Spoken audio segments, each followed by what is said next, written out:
Dicen que yo he sido el más malo de Malolandia y que la gente me quiere apedrear en este país.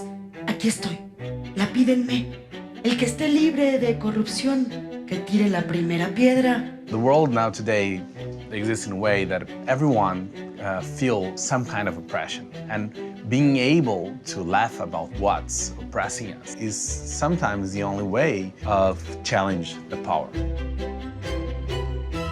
Take Brazil, Colombia, Venezuela, and Mexico. Those 4 countries are responsible for almost 25% of the homicides in the world. And so that's definitely something that is affecting the region in a way that we're really concerned about. But the thing we're not prepared to is crises around democracy. We thought this was something that was progressively going to get better, and I think we weren't prepared to the kind of backlash we're seeing. Buenos días, honorables.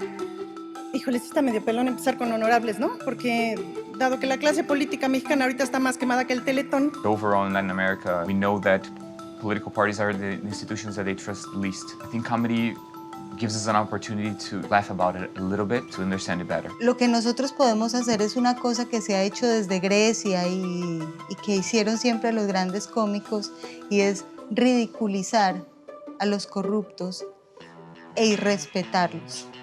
Leer tiene su grado de dificultad porque de entrada ves el libro y dices, pues, ¿de dónde se prende, no? Humor certainly deactivates a lot of the tensions that can arise from political confrontation.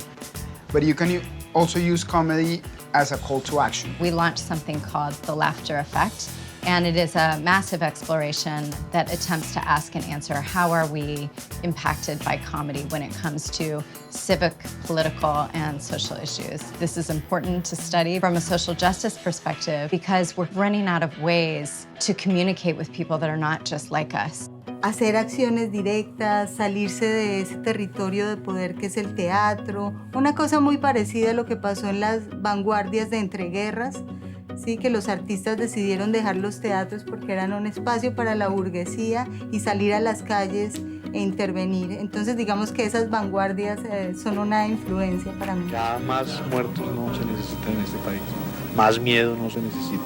La situación es muy crítica y asimismo el humor debe ser muy crítico, muy radical. In the 60s and the 70s, musicians and writers, they had this role of protesting to change things. But I think that the people who are really thinking about it and proposing new ways of looking at current situations are the comedians. So what we're doing with the groups from Latin America that are already doing political and civic comedy is we're trying to work with them very intentionally to identify humanitarian groups in their countries of origin and for those groups to really make art together. How do we get John Oliver to talk about Cuba? And this is before the US had normalized relations with the island. And we started to talk to him. This is a story that we want to do. We think it's funny because of this. And so he's helping us brainstorm. And all of a sudden, you can see that the light bulb in his mind is starting to go off. All of a sudden, he goes, you know what? I think we're going to do the story. I had no idea the Cuban embargo had to be renewed once a year. I just assumed it was like an Amazon Prime trial. You sign up once and it simply rolls on without you even noticing. I found the opportunity to speak about LGBT issues, and after I started very quickly, I started to talk about women issues. And I haven't stopped talking about that. Nuestra manera de escribir refleja nuestras experiencias personales. Somos lesbianas, bisexuales, pansexuales, poliamorosas.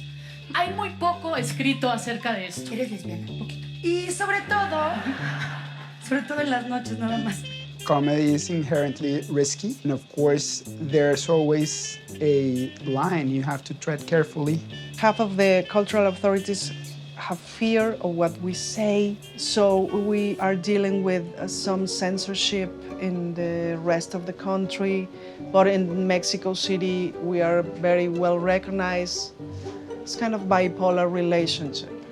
But I feel that humor makes me stronger than what I am normally, and it helps me to fight fear. The most important role of an organization like Open Society is to provide the strength for people that want to resist. We need to provide the tools, but we can never lose the track that it's about them and it's for them to speak.